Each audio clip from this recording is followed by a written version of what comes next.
The galaxy hadn't heard from Earth in 3 decades. Not a whisper, not a distress signal, nothing. After the collapse, humanity vanished into its own dust, and the stars moved on without them, forgetting, mocking, rewriting their legacy into failure. The other empires called it the Terran burnout. They said Earth cracked under pressure, too primitive to keep up with galactic evolution. But then Earth's battleship arrived, and the galaxy pissed itself. Aegis Prime didn't ask permission. It didn't come through trade lanes or diplomatic channels. It ripped a hole in subspace and dropped itself just outside the Cyrex expanse, like a curse made flesh. No flags, no warning, no escort, just a massive black behemoth, stitched together with rage and technology no empire could trace. And at its helm stood Ronan Strix. He wasn't a hero, not by old Terran standards. He didn't smile. He didn't deliver speeches. He wore his scars like medals, and spoke in clipped orders that felt like loaded weapons. The kind of man who'd watched Earth burn and promised it would never kneel again. "Report," he said, staring at the starfield from the bridge. 3 Zervani fleets inbound. Kolkari ships moving to flank. "Estimated firepower sufficient to level 5 colony systems," replied Lieutenant Harrow. Ronan didn't blink. "But not enough to scratch us." "No, sir," Harrow confirmed. "They think we're bluffing." He almost laughed. The aliens thought Earth would crawl back, maybe beg, maybe offer up peace treaties like old times. But they didn't know what happened during those 30 lost years. They didn't know Earth had gone quiet, not because it was dead, but because it was preparing for revenge. Humanity had learned. When the galaxy enslaved their diplomats, Earth remembered when the Zervani vaporized Terran medical ships by accident. Earth remembered when the Galactic Council voted Earth out of its own orbit lanes and forced it to trade children for citizenship. Earth remembered. The empires laughed at Terran emotions. Rage, loyalty, guilt, love. They called them weaknesses. Ronan called them fuel. His crew waited, silent. They were ghosts in steel, raised in bunkers, trained under blackout domes, engineered for war with no politics, no compromises. Every one of them had lost something. Family, a home, a future. And they all followed Ronan like he was the last god in the universe. A blinking alert broke the silence. An incoming hail. Zervani Admiral Creel appeared on the bridge screen. Reptilian skin stretched across bone, slitted eyes gleaming with arrogance. "This is Zervani space," Creel sneered. "You will power down and identify or be eradicated." Ronan leaned in close enough for Creel to see the scars on his face. "You already tried to eradicate us," he said flatly. "Didn't work." Creel's eyes narrowed. "You think one old Terran ship can challenge an empire?" Ronan's lip curled into the faintest smile. "Number. I know one ship is enough." He cut the transmission. Outside, the Zervani ships opened fire. Plasma blasts rained down on Aegis Prime, each one capable of disintegrating a moon. None of them landed. The ship's nano-eve shielding ate the energy like candy, absorbing, converting, neutralizing. The alien gunners didn't even realize it until it was too late. "Fire," Ronan ordered. Just one word. The spinal rail cannon engaged. It wasn't plasma. It wasn't lasers. It was kinetic death, pure mass wrapped in physics Earth refused to share. The slug hit the Zervani command ship mid-core.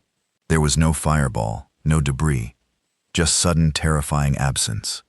The ship collapsed into itself, crumpling like a tin can, before vanishing into a swirl of twisted space. The other fleet stopped moving. Ronan stood tall on the bridge, his eyes like storm clouds. "Transmit this," he said.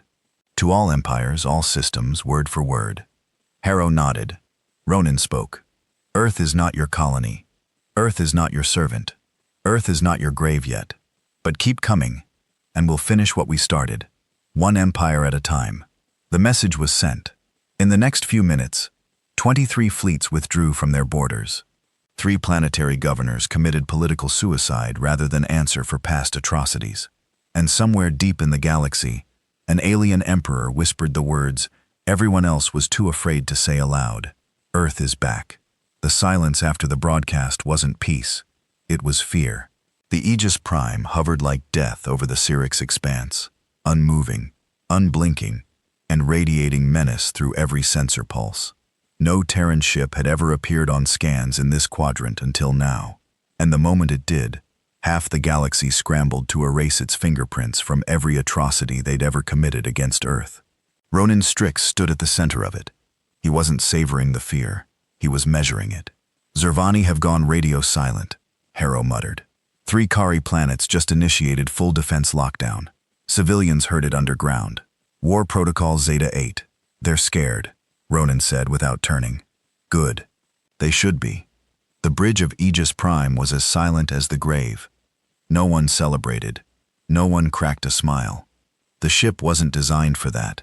It was forged in the crucible of Earth's vengeance by hands that remembered chains, bombings, betrayals. Every system on board had a singular purpose: deliver retribution. Telemetry confirms the Varian Syndicate has begun evacuating all mining facilities in Sector 9. "Gamma," Harrow added. "Looks like they think we're targeting resource hubs next." Ronan exhaled slowly. They remember what they did on Varga 6. That planet had once been Earth's farthest colony. Peaceful, agricultural, self-sustaining, until the Varian Syndicate discovered a rare mineral beneath its surface. Within a month, the people of Varga 6 were declared illegal settlers and burned alive in their homes. The Varian called it an automated military error. They received a fine. Earth received ash. Ronan remembered Varga 6 because his brother had died there. Flesh peeled from bone in the heat of orbital fire. He was 12. Ronan was 20. Too far away to stop it. Too powerless to make them pay. Until now. "Bring up nav," Ronan commanded. The star map bloomed in front of him, displaying dozens of red sectors, each one marked by Terran blood. Old wounds, forgotten genocides, places the rest of the galaxy had conveniently edited out of their history books. The world moved fast when it was convenient, but Earth didn't forget. "Target the Kelkari communication ring on Juno Theta," Ronan ordered. "No casualties, just lights out." "Sending recon drones now," said Harrow. The Kelkari Order was infamous for hiding behind diplomacy. Tall, silver-skinned elites in flowing robes who spoke of peace, but operated the largest spy network in the galaxy. Their underground experiments on captured Terran, especially children, were documented, but never punished. One leaked image showed a boy's skull opened, brain attached to a neuroslicer, while he screamed into a translator. The Kelkari ambassador called it scientific advancement. No more.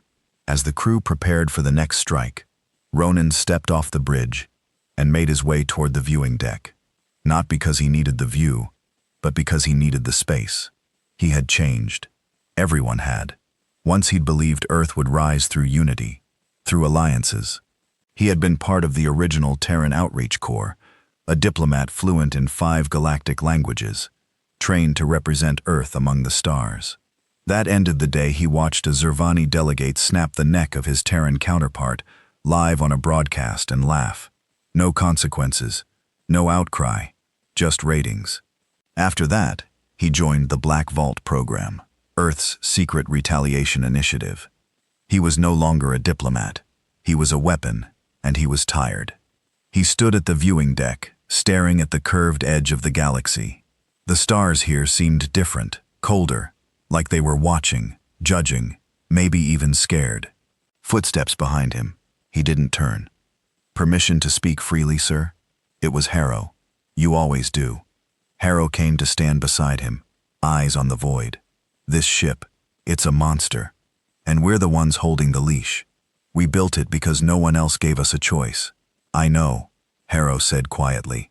"But what if the leash snaps?" Ronan turned slowly. His voice was calm, low. "Then we bite the hand that fed us pain." Harrow didn't reply. He didn't need to. The silence between them said everything. They were both soldiers, no survivors. Each one carried ghosts in their blood. Ronan tapped the reinforced glass.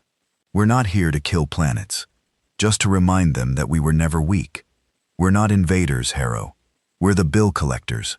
Back on the bridge, the recon drones returned. The Kelkari communication ring was vulnerable, lightly guarded, energy grid exposed. No biological signatures detected. AI Unit GRY4C reported. Recommend EMP burst to disable entire ring with 0 casualties. Do it. The Aegis Prime's dorsal cannon hummed, releasing a silent electromagnetic pulse across a dozen kilometers. The ring darkened instantly. Thousands of Kolkari messages, tracking relays, and encrypted channels gone in a blink. Chaos bloomed behind Kolkari borders. Ronan turned to his crew. Mark it. That's the difference between us and them. We destroy systems, not civilians. Let the galaxy see who the monsters really are. The message spread faster than light. Every intelligence hub lit up with the same headline. Earth strikes back again. Kolkari paralyzed. The Virion Syndicate issued a public plea for diplomacy. Zervani broadcast a heavily edited statement, claiming the destroyed flagship was sabotaged by rogue elements. The Galactic Council called for a summit, and Earth didn't respond, because Earth didn't ask anymore. On board, Ronan stared at the flashing comms panel. Hundreds of incoming transmissions from alien diplomats pleading for talks, promising reparations, offering apologies. He let them pile up unanswered. They had 30 years to care. They had 30 years to act. Now they could wait. He tapped into a secure line. Only one person answered. A woman's voice, sharp, cold. You've started it. Ronan nodded. I did. They'll escalate. I'm counting on it. She sighed. What's the end game? He looked out into the stars. Balance. You think that's what this is? Number not yet. But it's the only way we get there. He cut the transmission. Later that night, alone in his quarters, Ronan pulled out an old data pad. Scratched, faded. The last message from his brother. They're coming. They said they want the land. Mom told me to hide. I don't want to. I want to fight like you. He closed his eyes, holding the pad to his forehead. This wasn't justice. Justice would have meant those responsible were already in the ground. This was vengeance with a long memory. A slow storm rolling through the stars. And Ronan Strix was just the beginning. The summit was called in desperation. Not unity, not diplomacy. Desperation. The Galactic Council hadn't gathered like this in over 60 years. Not since the Kuroth plague wiped out an entire species.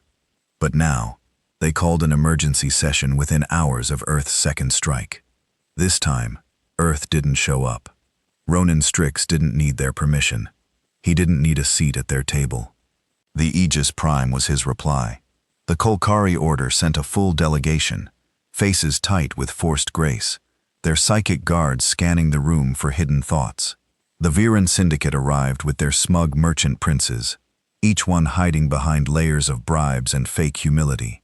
The Zervani Dominion sent only one representative, War Priest Kra Zoth, a hulking brute in ceremonial armor, still stained with ash from the flagship Earth had destroyed, and they all asked the same question. What does Earth want? Back on the Aegis Prime, Ronan watched the summit from a private signal leak. They spoke in circles. Sanctions, diplomacy, reparations. They danced around guilt like it wasn't soaked into their robes. No one dared admit what they'd done, because if they said it out loud, Earth would be justified in burning them all. Zervani proposing a ceasefire, Harrow said, reading the translated transmission, offering shared tech access. Defensive alliances. They're begging now. Ronan shook his head. They want us to take a bribe and go back into the dirt. The crew remained silent. He could feel the eyes on him. Not just his officers, but the AI, the security drones, even the walls. Aegis Prime was more than a ship. It was part living construct, built with symbiotic tech, designed to bond with its captain's neural signatures. If Ronan had doubts, the ship would know. But Ronan didn't doubt. He had buried too many names, watched too many vids of Terran children being marched off-world. He remembered the planetary markets that once sold Terran bones as artifacts of primitive culture. He remembered watching the footage of his mother spat on, stripped, and broadcast for entertainment after a Zervani tribunal branded her a low-breed instigator. Now the empires wanted peace. They'd had their chance. Prepare next strike, Ronan said. Target Virion Blacksite on Eltaris 3. They think we don't know it exists. Harrow raised an eyebrow. That's off-grid intel, sir. Deep classified. How do we know it's accurate? Because I used to work there, Ronan replied coldly. The room froze. He'd never told them, not in detail. Some of the crew assumed he'd been in intelligence. Others knew his records had gaps, years scrubbed clean by Terran command. But none of them knew that after the massacre on Varga 6, after the outreach corps collapsed, Ronan had been sold into a rehabilitation program by the Viron. But for 3 years he was a ghost locked underground, forced to help develop neural weapons for his captors, made to watch other humans tortured in cages as data points. He escaped by killing 7 guards and blowing the lab sky high. But Alarus 3 was rebuilt, buried again, hidden behind Virion money, and shielded from the public eye. It was time to unbury it. Status on civilian presence? Ronan asked. Gry 4C. The ship's AI responded immediately. Confirmed. 0 life signs. All automated. Data labs only. Target clear. Good. Ready. The Graviton shatter missiles. He didn't care if they watched. He wanted them to. And they were watching. Across the galaxy, millions of beings were tuned into the Aegis Prime's movements. Entire sectors were now on alert. Border stations powered down, hoping to avoid notice. Pirate clans abandoned trade routes. Even bounty hunters started erasing Terran warrants off their networks. No one wanted to be caught standing in Earth's shadow. On Alarus 3, the surface was silent. Beneath it, 10 kilometers of reinforced bunkers hummed with forbidden experiments. Cloning vats, neural suppression tanks, AI-assisted biological warfare designs, all outlawed by the Council, but tolerated because Earth was the only victim. The missile launched. There was no explosion on impact. Instead, the gravitational core activated half a second before it hit, collapsing the building inward with surgical precision, like a black hole in a jar. Every wire, server, and secret weapon folded into a singular point and vanished. No debris, no trace, just gone. Back on the bridge, Harrow exhaled. Alarus 3 neutralized. Ronan nodded. Transmit a message. Short, no encryption. He stepped forward and stared into the cam. This is for every Terran child who screamed in your labs while you recorded it for data. We remember we are not negotiating. Clean your hands while you still have fingers. The message was sent. That same night, 4 Virion board members were assassinated by their own security forces. Someone leaked a full database of crimes committed at Alteris 3. Mass protests erupted on neutral worlds, and for the first time in history, the Galactic Council entered a full military lockdown against a single Earth ship. But it was already too late, because now the civilians were talking. Whispers spread. People remembered old Terran nurses, teachers, traders, those who had vanished after being deported. They remembered how kind they'd been, how they cried during trials, how they bled during the riots. And now they wondered, what if Earth hadn't been weak? What if it had simply been patient? Back aboard Aegis Prime, Ronan entered the memory chamber, the core of the ship, the spine, where neural patterns were stored. The room pulsed with dim blue light, quiet hums echoing off the walls. This is where he kept them. Names, faces, voices, thousands of them. Every Terran lost to Empire cruelty uploaded into the ship's memory sanctum, not as AIs, not as weapons, as witnesses. He walked past the holograms. A girl named Lena, 6 years old, died in a Kolkari airlock malfunction. A man named Decker burned alive while chained in a labor camp broadcast for sport. A diplomat named Asia, his mother executed in public, her screams mocked by a laughing crowd. He stopped at her projection. "Almost done, Mom," he whispered. "They'll remember you. I swear it." Behind him, the lights dimmed slightly. Jar Y4C spoke softly. "New data incoming, Captain. The Zervani Dominion is massing 3 fleets in Sector 19C. Battle formations confirmed. No diplomatic transmission." Ronan stared into the eyes of his mother's hologram for a long second. Then he turned, eyes hard as steel. Finally, they were coming. 3 Zervani fleets, 49 warships in total, streaking through Sector 19C like daggers drawn in the void. Each ship was a monument to brutality. Long skeletal structures built for intimidation as much as destruction, with curved horned hulls and dark red plasma cores. No warning, no message, just heat signatures rising, and weapons charging as they closed in on Aegis Prime's position. This wasn't defense. It was retaliation. "They're trying to provoke us," Harrow muttered, fingers flying over the console. Full combat array, multiple energy types. They came loaded for everything. Ronan Strix stood at the command deck, perfectly still. No fear, no expression. Just that same unreadable calm, the kind that only came from someone who had already died once inside. "They want a war," he said. "We'll give them a funeral." The Zervani had always been the most vicious of the empires. Not just powerful, but fanatical. They didn't just conquer species. They erased them. Eradication wasn't just a tactic. It was doctrine. Purity of evolution, they called it. Any race that didn't adapt to their hierarchy was deemed unworthy of survival. Earth had been their favorite punching bag. An emotional infestation they once called humanity. Now they were sending their finest fleet to finish the extermination they'd started 30 years ago. Ronan leaned forward, eyes scanning the star map. "Upload their fleet data to combat AI. Begin prediction mapping. Harrow status on our countermeasures. All systems green. Gravimetric torpedoes online. EMP net charged. Prototype void burst ready. But sir, we've never deployed it in real combat. That's about to change." A silence fell across the bridge. Every officer, every crew member understood what this moment meant. This wasn't a surgical strike. This wasn't about sending a message. This was war. Ronan keyed into the fleet-wide comms. Every soldier aboard Aegis Prime, from drone technicians to gunners to neural interface operators, heard his voice. "This is Ronan Strix, captain of Aegis Prime, survivor of the collapse, child of a forgotten Earth. Listen to me." The silence was electric. The Zervani think they know fear. They've made it policy. They've painted it into the sky with every world they burned. But they don't know ours. They don't know what it's like to be silent for 30 years, to carry graves in our blood, to burn with grief every second we breathe. They erased our history. He paused, breathing slowly.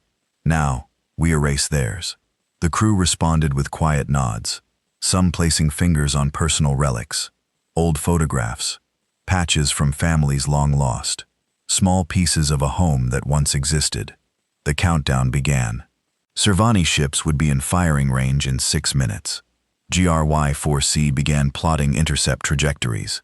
AI-assisted phasing fields began warming up, the ship's skin starting to shimmer as gravitational energy laced across its hull. Ronan stood still as a monument, watching the Zervani dots close in on the screen. "They won't stop with us," Harrow said quietly. "If we fall, they'll see it as proof that humanity was a fluke." "We're not a fluke," Ronan replied. "We're the consequence." Then the first shot was fired. A Zervani destroyer unleashed a wave of dark plasma, engineered to bypass standard shielding. It roared through space, painting a long arc of death toward Aegis Prime. But the battleship didn't flinch. The nanoweave hull shimmered, adapted, and absorbed the plasma like a sponge drinking water. The core systems flexed, no damage registered. Ronan's hand moved. Return fire. Full barrage. No mercy. The Aegis Prime came to life. Gravimetric torpedoes launched from dorsal tubes, each one carrying mass, compressed into molecular density. They didn't explode, they collapsed. One struck the center of a Zervani dreadnought. In an instant, the ship folded inward. Twisted metal, bone, fire, all sucked into a dense point, before vanishing into nothing. Another fired. This one activated the prototype. A void burst, a swirling sphere of energy that fed on energy, ripping through shielding, draining reactors, leaving Zervani cruisers helpless as they spiraled dead into the abyss. Two ships collided in the chaos, trying to retreat. Both detonated, lighting up the black sky like twin stars dying together. But the Zervani didn't run. They charged. The War Priest was among them. Krath's ship, the Purifier, now pushing through wreckage with blood-cold engines burning. It fired a salvo of anti-Adder warheads directly toward Aegis Prime's core. "Brace," Harrow yelled. The warheads detonated mid-approach, met by a newly activated defense, the Pulse. Ronan had commissioned it himself. A rapid-fire web of magnetized particles that caught energy blasts and redirected them in real time.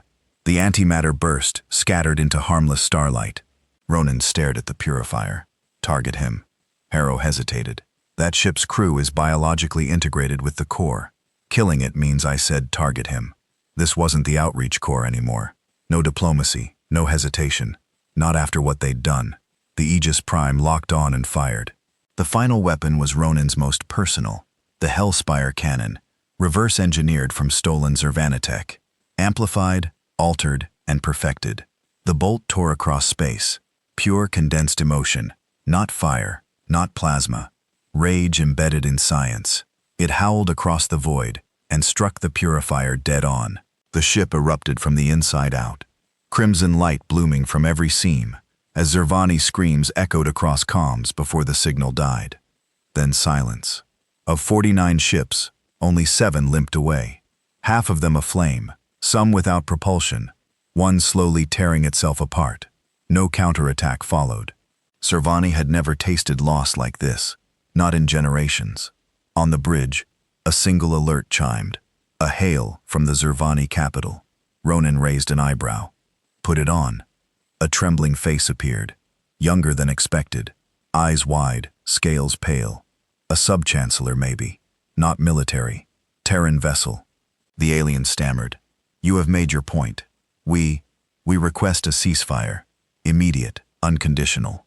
Our council is willing to enter formal reparations discussions. Ronan leaned in, voice low. You want peace now? The alien swallowed. Yes, please. We will meet any terms. He didn't answer right away. He looked around his bridge, his family. Not by blood, but by fire. Every one of them had been broken by the galaxy and reforged by Earth's silence. He nodded once. Then kneel. The alien blinked. What? Ronan's eyes burned cold. Kneel on your knees, on the floor. I want to see the Dominion bow.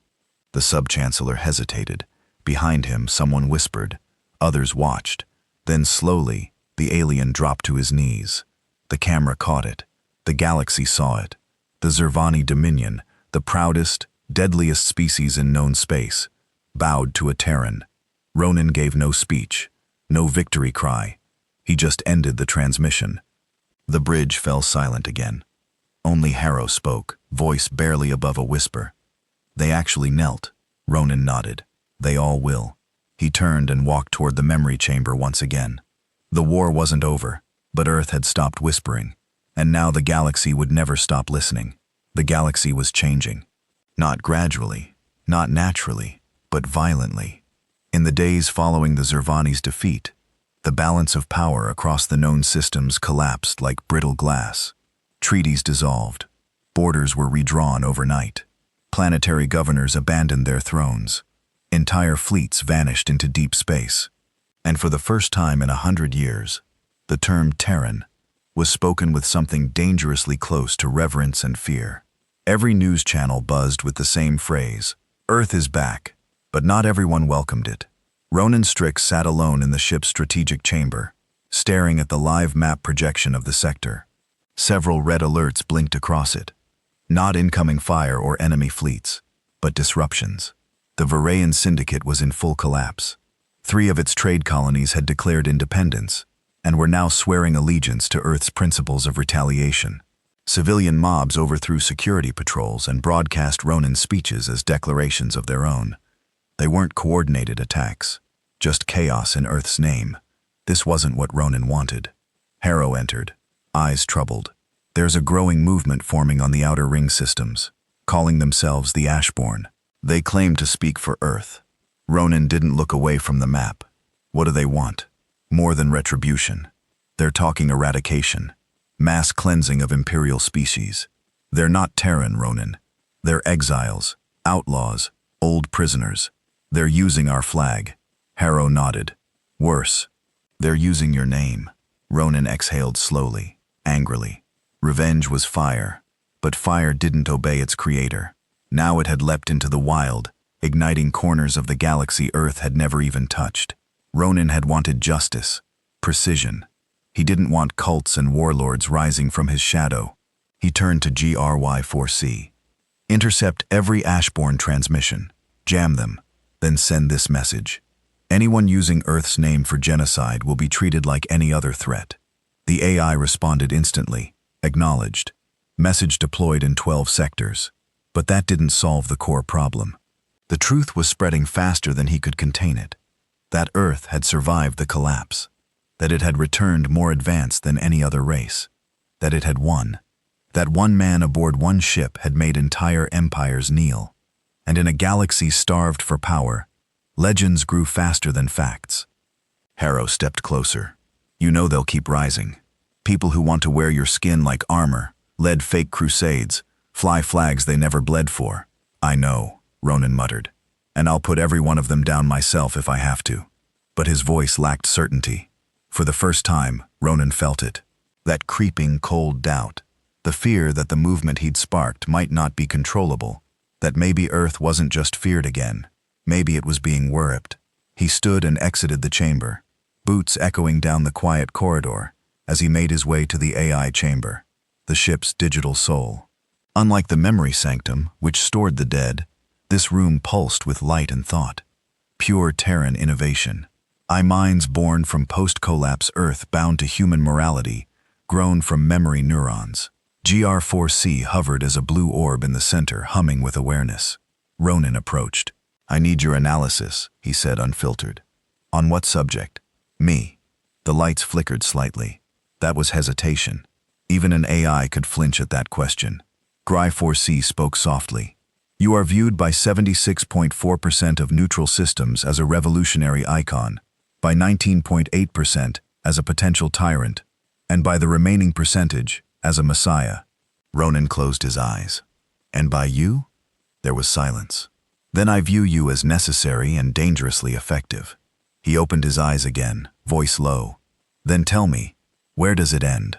The moment you stop, the AI said, or the moment someone stronger takes your place.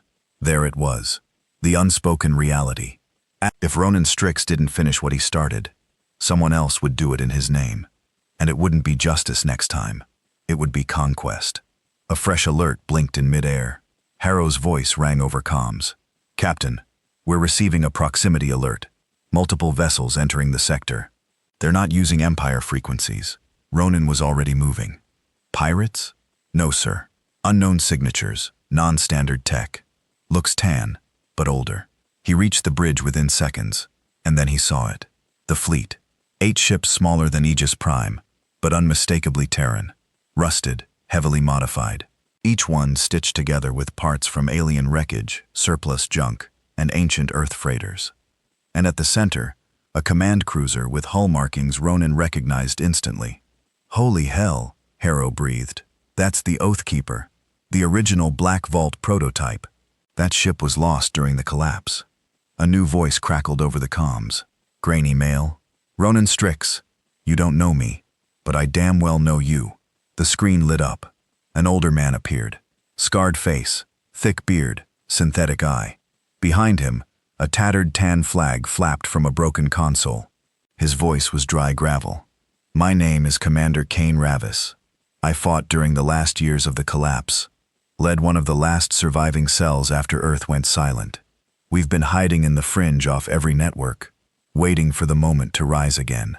Ronan narrowed his eyes. Your Black Vault. We were, but we evolved. Now we're the Terran sovereignty, and we have a message for you. Ronan didn't speak, just nodded. Revis leaned in. You've made Earth feared again. You've done what we only dreamed of, but you're holding back. You still think there's a line. There is, Ronan replied, and it matters. Ravas chuckled, dark and bitter. Not out here. Out here, mercy gets you buried. We saw what those empires did. We survived it. And we're not coming back to rebuild Earth's image. We're coming to finish the purge. Ronan's face hardened. You start burning civilian worlds, I'll bury you myself. You think I'm afraid of you, Strix. You're just a spark. I'm the wildfire behind you. Then Rivas leaned back, and on the screen behind him, dozens more ships powered up, cloaked vessels decloaking one by one. He hadn't brought a squad. He'd brought an army. We're not asking for permission, Rava said. We're claiming the right of blood. You can lead beside us, or you can be another relic. The feed cut. Silence fell. Harrow looked at Ronan. Orders, sir. But Ronan didn't answer right away. This was the crossroads. Earth had returned to take back its name.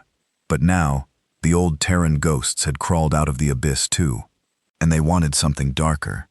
Not balance, not justice. They wanted domination. Ronan stared at the flickering spot where Ravis's face had been. "Prepare a meeting," he said quietly. "Face to face. Neutral ground. You think he'll agree? I don't care. We're not splitting Earth in two. Not now."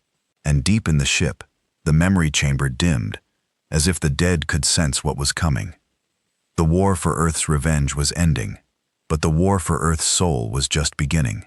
They met on neutral ground, a dead moon orbiting the dying star of Grace 9. No atmosphere, no settlements, just black rock and silence. Ronan chose it for a reason. No distractions, no tricks, no chance of innocent blood being spilled if things went sideways. The shuttle landed with a whisper. Aegis Prime's AI-powered descent, leaving no dust in its wake. The hatch hissed open, and Ronan stepped out into the harsh light of the red dwarf sun. His armor bore no markings, just a matte black finish, scarred at the edges. No medals, no banners, only purpose. Cain Revice was already waiting. He stood near a broken pillar of stone, arms crossed, flanked by two heavily augmented soldiers, both old Terran like him, their bodies more machine than man. His beard had gone gray. His left eye glowed faint blue. His armor was battered, painted in streaks of faded red and silver, colors from the old Earth reclamation movement, long thought extinct. "Didn't think you'd actually come," Revis said, voiced like rusted steel. "I don't run from ghosts," Ronan replied. They stared at each other. Both men were forged in the same fire. Both had watched Earth be humiliated, beaten, broken. Both had bled for a future that had never arrived. But now, they stood on opposite edges of it. "You've made quite a name for yourself," Riva said. "The empires are trembling. Whole fleets vanishing from sectors before you even arrive. I watched your little broadcast. Zervani on his knees. That was beautiful." "It wasn't about beauty," Ronan said coldly. "It was about message." Ravos chuckled. "We all send messages, Strix. You just prefer yours with polish. Me? I don't believe in half measures anymore." He stepped closer, eyes hard. "We've been hiding in the black for 30 years, watching Earth burn in history books, watching the species that killed our children write laws about order. We waited for someone strong enough to ignite the fire." Ronan stayed still. "And then," Rivas continued, "you showed up. A ship like a goddamn omen. You did in weeks what we couldn't do in decades. You reminded the stars who we are." "You mean what we are," Ronan corrected. "We're survivors. That's why we came back." Rivas grinned, sharp and bitter. "No, Ronan, you're still surviving. I'm done surviving. I'm ready to conquer." There it was, the rot at the root. "You think conquest will fix what happened?" Ronan asked. "You want to turn us into what we fought against?" "No," Riva said calmly. "I want to make sure we never have to fight again." He pointed up at the stars. "You think justice is enough? They'll never respect us, Ronan."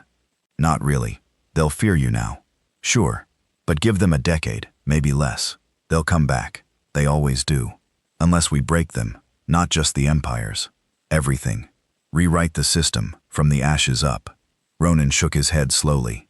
"So, you want genocide planet by planet?" "I want peace," Rivas hissed.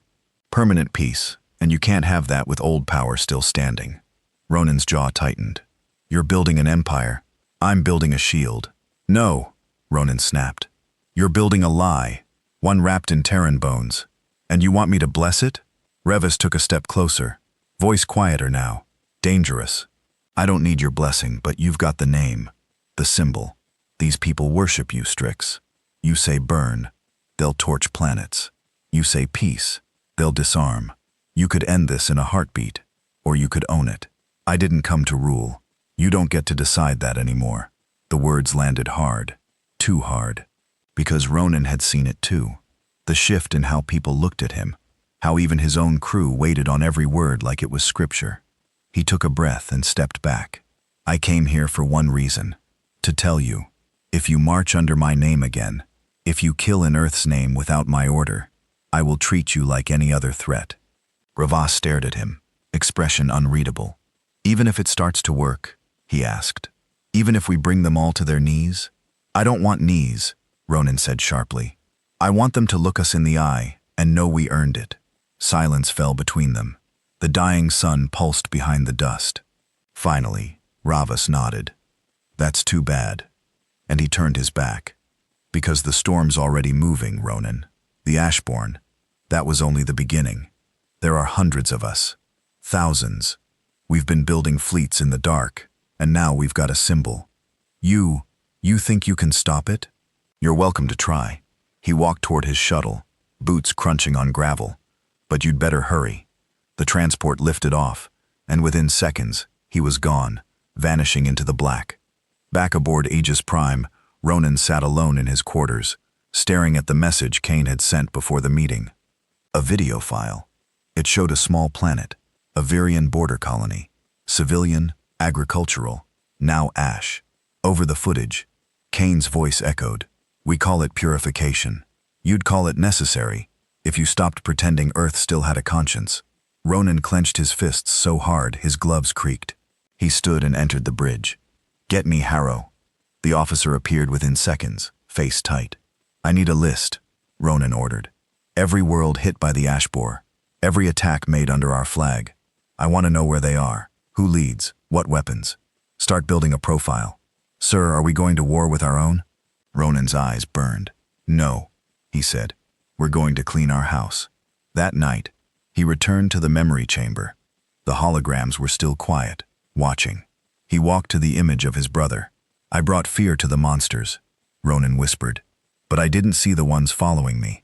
Not until now. He bowed his head. I won't let them use your name. I won't let them turn your death into a banner for slaughter. Then he turned to the console and activated a new protocol. Internal targeting. Terran-based faction identified. Code name, Ashborn. Primary target, Commander Kane Rivas. Status active. Ronan left the chamber, and somewhere in deep space, far from the stars that once mocked Earth, the Aegis Prime turned, not toward the empires, but toward the rebellion wearing Earth's skin. Because vengeance had already been served. Now came the reckoning. The hunt began in silence. Not the silence of stealth, but the silence of resolve. Aegis Prime moved through the void like a blade without a sheath, sleek, black, and patient. No threats were issued, no warnings broadcast. Ronan Strix didn't announce his intentions to the stars anymore. He just pointed, and his ship followed. The Ashborn were everywhere now.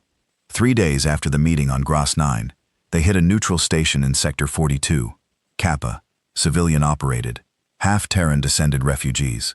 The Ashborn broadcast the attack live, declaring the station impure, its operators sympathizers of the old system. They torched it from orbit and signed the flames with Ronan's name. That was their greatest weapon. Not just ships or tech, but belief. The galaxy had seen Earth fall once. It had watched as humans begged for aid, as Earth was stripped bare, betrayed by treaties, and erased from relevance. Now Earth was power again, and too many broken, bitter souls clung to that return like it was holy. The Ashborn offered them something Ronan never did. Permission to hate. We rise not for peace, one transmission said, but because we finally can. Because the only thing purer than pain is revenge. We do this in the name of Ronan Strix. And that was the final insult. On the bridge of Aegis Prime, the crew worked under the growing weight of unease. Hunting aliens was one thing, but now they were turning on those who bore the same blood, the same language, even the same scars. It made everything colder. They've hit 6 colonies, Harrow reported, scrolling through the grim list. 3 neutral, 2 Virion, and 1 Zorvani, border station. Civilians mostly. No military retaliation so far. The empires are watching us, waiting to see if we control this or not. We will, Ronan said. He hadn't slept in 3 nights, hadn't even sat down in 2. He paced the bridge like a caged storm, eyes locked on the star map. How close are we to the Ashborn fleet cluster? 18 hours, Harrow said. At current speed, we'll breach Sector 73 Zeta by morning. Reports say Kane Ravis is using a derelict moon base for command. Heavy defenses, repurposed Empire tech. Looks like they're preparing for something big. They already started something big, Ronan muttered. They just haven't seen the finish. He turned and walked toward the forward view panel. Outside, the stars shimmered, quiet and cold. Once he used to look out and dream. Now he just calculated how many people could die in each direction. Am I losing what made me different from them? The question came without warning. It had been buried deep, ignored, but it surfaced now, like an old wound reopening. The more enemies he crushed, the more systems he shattered. The more the line blurred between Ronan and the monsters he swore to bury. And yet there was no other way. Not anymore. Back in the command chamber, the HFY-4C processed new data streams. Faint chatter on encrypted Terran comms. Most of it raw ideology. Earth does not apologize. Burn what burned us. The Aegis is coming. The worthy will follow. Worship and war had become indistinguishable. We just picked up something strange, Harrow said, frowning. A civilian transport fleeing Ashbourne territory. Tattered, running silent, but broadcasting a short loop. Audio only. Play it, Ronan said. Static crackled through the bridge. Then a trembling voice came on. A child, maybe 10 years old. He's not like them. He tried to stop them. Please, if anyone can hear this. My father said Ronan Strix would come. He said he'd stop the fire. Silence fell. Harrow looked up. That voice, it's real. Verified signal. Came from a colony called Lendrix 3. Ashbourne seized it 2 days ago. Revis claimed it as a purification training ground. Ronan didn't speak. His fist curled slowly, blood rushing in his ears. Plot a jump, he said. Sir, I want us there in 6 hours. Push the core. Burn fuel if we have to. Harrow nodded. No hesitation. Because every single one of them knew what that transmission meant. Cain Ravis wasn't just building an army. He was building indoctrination centers, camps, factories of fanaticism, teaching children to kill in the name of a lie, in the name of Ronan. The moment Aegis Prime dropped out of warp above Lendrix 3, chaos met them. The Ashbourne had no warning. They didn't think Ronan would strike his own. Their defense grid was uncoordinated, barely functional. Rivas had taken most of his main fleet deeper into the sector. Aegis didn't hesitate. Missiles hit hard and fast, knocking out the planetary shields within seconds.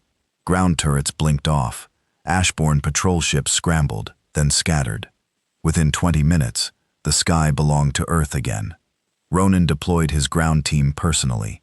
He didn't trust anyone else to walk into that nightmare. The camp was worse than expected. Rows of children in makeshift barracks, all dressed in black, all forced to watch constant propaganda. Footage of Ronan destroying Zorvani fleets, edited speeches, distorted audio of him shouting no mercy on loop. They were given knives and told Earth had chosen them. Ronan walked through it like a ghost.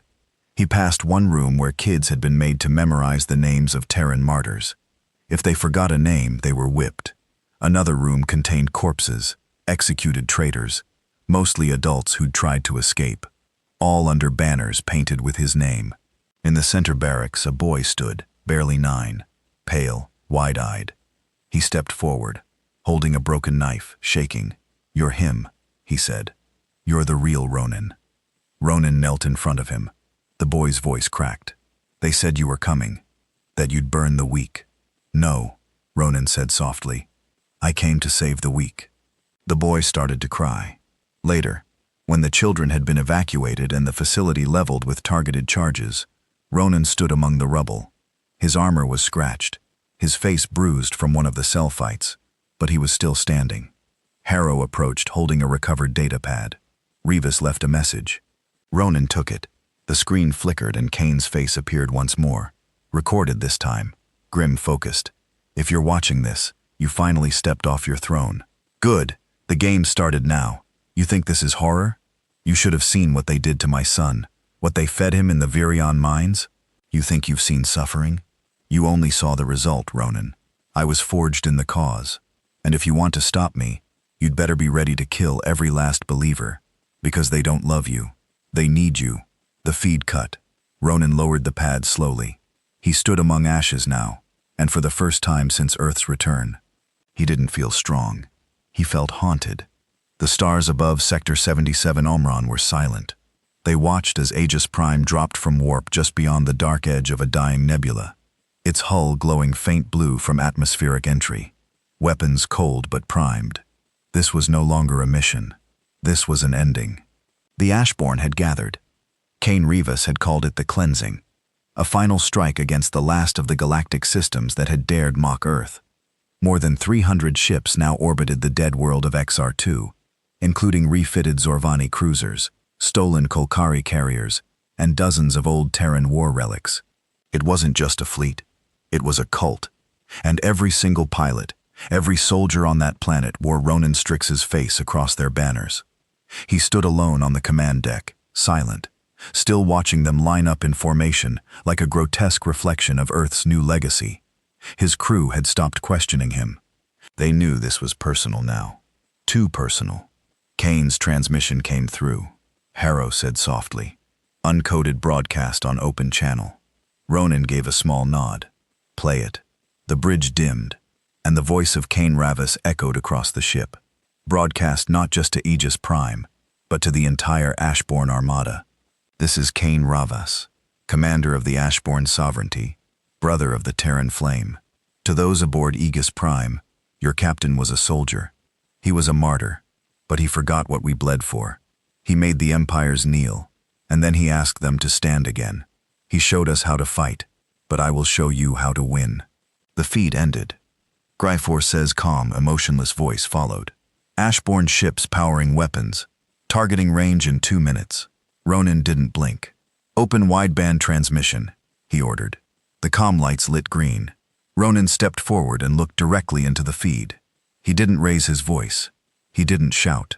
But somehow his words carried more weight than missiles ever could. This is Ronan Strix, captain of Aegis Prime, son of Earth. I know what the galaxy did to us. I know what we lost, what they took. I saw it too. I buried my family under a burned sky. He paused, letting that truth settle. But revenge is a flame. It keeps you warm until it burns your home down. He pointed to the Ashbor fleet on the display. I didn't fight the empires so we could become them. I didn't rise from the ashes so we could choke the stars with new smoke. If you follow Revis, then you follow extinction, not theirs, ours. Silence. The crew didn't move. They barely breathed. Then Ronan added one more thing. Softer now. Human. You were right to be angry. You were right to fight. But don't fight like them. Fight like Earth. He cut the transmission. Outside, the Ashborn ships held position. The targeting arrays stayed hot, but they didn't fire. Not yet. Not until Cain Rivas made his choice. Signal from the surface. Arrow reported. Ravvice is requesting personal contact face to face. Ronan gave a grim smile. Of course he is. The moon's surface was jagged and dark, covered in black glass from an ancient planetary bombardment. Cain stood near the ruins of a shattered comms tower, arms folded, armored in crimson, the Ashborn insignia, a skull wrapped in Terran vines emblazed across his chest. Ronan stepped out of his shuttle alone. No backup, no weapons, just his presence. They met halfway across the barren plain. Cain tilted his head. Still playing the martyr, I see. Still playing the warlord, Ronan said. I offered you a throne, Cain growled. You could have ruled every corner of the stars under your name. You could have made the galaxy bleed for what it did to us. I came here to stop that bleeding, Ronan said coldly, not spread it. Cain stepped closer. You saw what they did. You know what they'll do again. The empires are watching us, waiting for weakness. You want peace? They'll gut us the moment your back is turned. I don't care what they want, Ronan replied. I care what we become. Cain's face twisted with anger. You think mercy will save us? No, Ronan said. But maybe mercy will save what's left of us. For a moment, Cain hesitated. Just a flicker. Then he drew his sidearm. I'm sorry, Ronan, he said quietly. But you don't speak for Earth anymore. The gun fired, and Aegis Prime responded. The shot never reached Ronan. Mid-air, a kinetic shield snapped into existence, bending light and catching the blast like a spiderweb catching a fly. Then the sky lit up. The moment Cain fired, a hidden signal triggered. A fail-safe Ronan had programmed into the Ashborn stolen tech weeks ago. A virus buried in comm relays and stealth beacons. It spread like a whisper. Ashborn ships blinked out one by one. Engines died. Power cores shut down. Systems went dark. Ronan had just pulled the plug. Kane stared at the sky, horrified. No. Ronan stepped forward. You thought I didn't plan for this? You thought I'd let you use my face to poison the stars? Kane fell to his knees, hands trembling. This was our chance. Ronan looked down at him. This was your mistake. Kane raised the gun again, shaking, but he never got the chance.